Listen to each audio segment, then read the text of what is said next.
দূৰত এই জুই দুটাই মিলি যায় আৰু ভিতৰত থকা যিমান জীৱ আছে গছ গছনি আছে সব পুৰি সেই বনজুয়ে নাশ কৰি পেলায়। সেইটো বনজুই বুলি কয়। বনজুইটো প্ৰায় আমাৰ ইফালে নহয়, আমেৰিকা সাউথ আফ্ৰিকা ফালে বেছি হয়।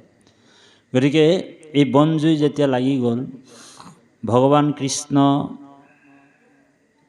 গোপগোপীসকলৰ লগত ক্ৰীড়া কৰিছিল, আনন্দ কৰি থাকোঁতে জুইটো লাগি গ'ল।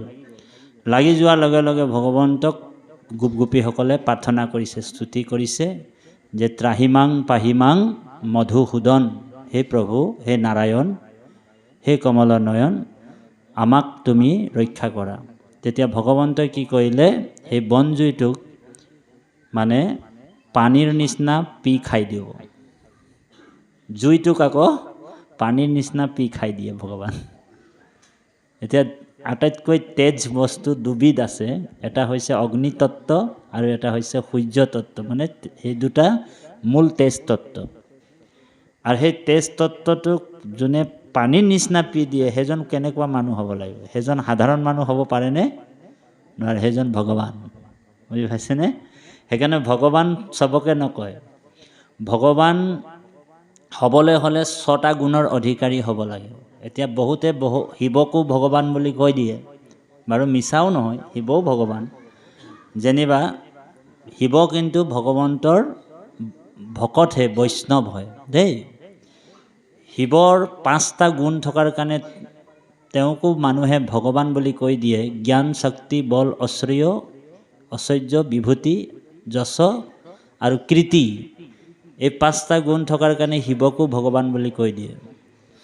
আকৌ ব্ৰহ্মাকো কোনোবা ভগৱান বুলি কৈ দিয়ে।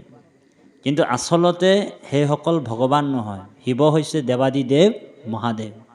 ভগৱান হৈছে কেৱল কৃষ্ণস্তু ভগৱান স্বয়ং। কৃষ্ণই একমাত্ৰ ভগৱান। কৃষ্ণৰ ওচৰত 6টা গুণ আছে।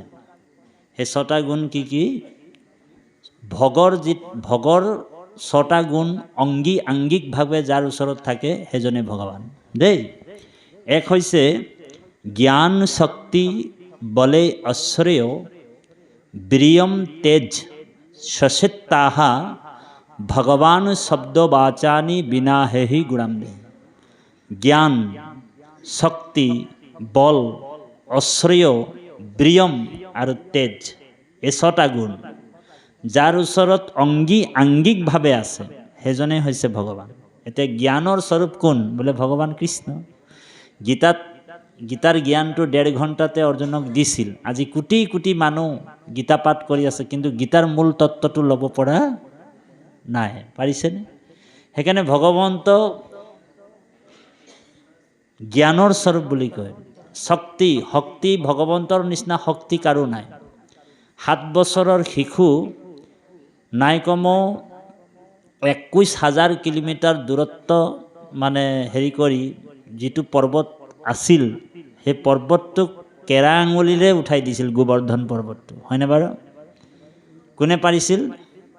গোবৰ্ধন পৰ্বতটোক ছত্ৰৰ নিচিনা, ছাতিৰ নিচিনা, যেনেকৈ সেই যে গোবৰত যে এই যে কাঠফুলাটো যে ফুলে, এই কেঁচুৱাবিলাকে খেলিবলৈ কাৰণে যে পটককৈ উঠাই দিয়ে, অপ্ৰয়াসে উঠাই দিয়ে, ভগৱন্ত সেই গোবৰ্ধনটোক কেৰা আঙুলিৰে উঠাই দিছিল।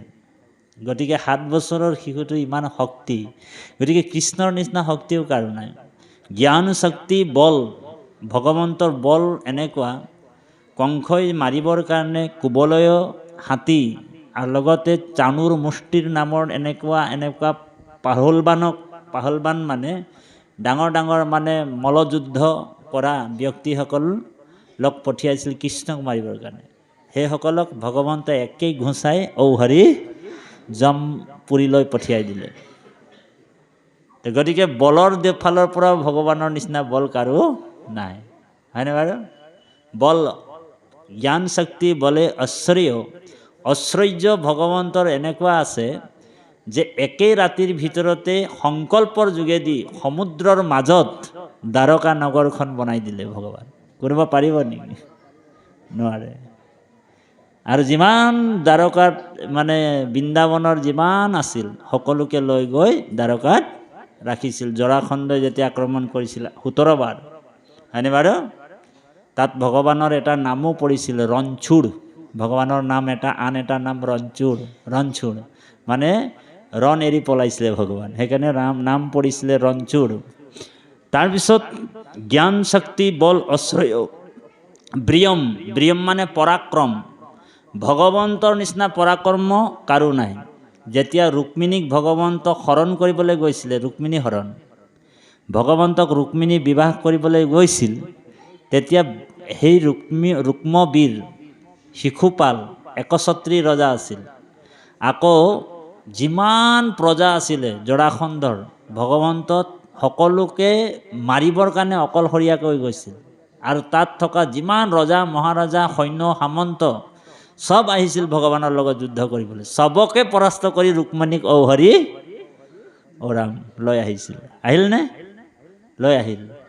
আৰু তেজ, জ্ঞান শক্তি বলে ঐশ্বৰ্য ব্ৰিয়ম তেজ, এই তেজ তত্ত্বটো এতিয়া ইয়াত প্ৰকাশিত হৈছে। বনবাহিনী, বনত যেতিয়া জুই লাগিল, ভগৱন্ত সেই গোপীসকলক ৰক্ষা কৰিবৰ কাৰণে কি কৰিলে, পানীৰ নিচিনাকৈ সেই জুইটোক পি খাই দিলে। সেইকাৰণে আমি সকলোকে ভগৱান বুলি ভাবোঁ, কিন্তু আচল যিজন ঈশ্বৰ হৈছে সেইজনে হৈছে পৰমাত্মা ভগৱান কৃষ্ণ। আৰু কৃষ্ণৰ ওচৰত শৰণ ল'ব লাগিব। বাকীবিলাক দেৱ দেৱীৰ ওচৰত বহুতে শৰণ লয়, যে কৃষ্ণৰ বাহিৰে যদি আন দেৱ দেৱীক ওচৰত শৰণ ল'লে, যে সেইসকল দেৱ দেৱী নিজকে ৰক্ষা কৰিব নোৱাৰে, তেতিয়াহ'লে সেই দেৱ দেৱীবিলাক আপোনাক ৰক্ষা কৰিব পাৰিবনে? বোলে নোৱাৰিব।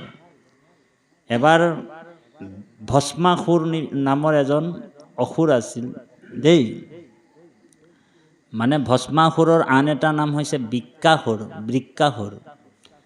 তেওঁ এদিন মানে নাৰদক ৰাস্তাত লগ পালে। নাৰদে নাৰায়ণ নাৰায়ণ বুলি গাই গাই গৈ আছিল দেই। তেতিয়া ভস্মাসুৰে নাৰদক লগ পালে আৰু ক'লে, হেৰি নহয় নাৰদ, ৰচোন ৰ। নাৰদ ৰৈ গ'ল। নাৰদক সুধিছে যে এটা কথা নহয়, বোলে মই বোলে এটা বৰ ল'ব বিচাৰিছোঁ, অলপতে সন্তুষ্ট হোৱা দেৱতা কোনজন তুমি কোৱাচোন, বোলে তাৰ ওচৰতে মই বৰটো ল'ম। তেতিয়া নাৰদে পটককৈ কৈ দিলে যে অলপতে সন্তুষ্ট হোৱা দেৱতা হৈছে দেৱাদিদেৱ মহাদেৱ।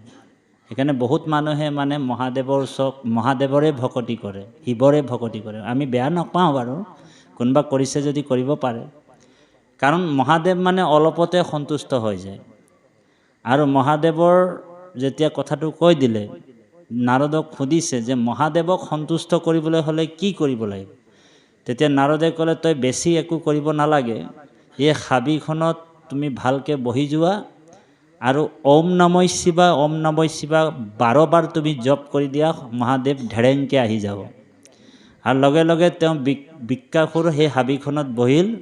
ওম নমঃ শিৱায়, ওম নমঃ শিৱায় 12 বাৰ নহয় 8 বাৰ জপ কৰিলে সঁচাকৈ 12 বাৰ হওঁতে 8 বাৰতে শিৱ ঢেৰেংকৈ আহিল।